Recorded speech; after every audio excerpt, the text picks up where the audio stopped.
Properly maintaining your furnace is essential for reliable operation year-round. Airflow is important for maximum efficiency. On a monthly basis, inspect that no furniture is blocking any of your heat registers or return air vents.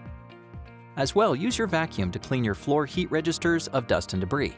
This can be accomplished by first vacuuming over top, then by lifting them out of the way and removing what debris can be seen inside. One of the most important tasks is replacing the furnace air filter at least once a season, or every 3 months. Start by turning off your furnace at a switch in the mechanical room.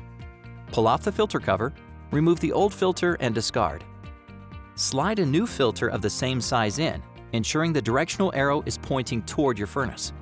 Apply the cover and turn the furnace switch back on. Periodically, inspect your intake and exhaust vents on the exterior of your home.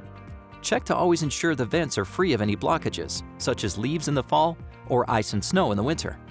Is there a topic you'd like to see? Let us know by contacting your customer care coordinator.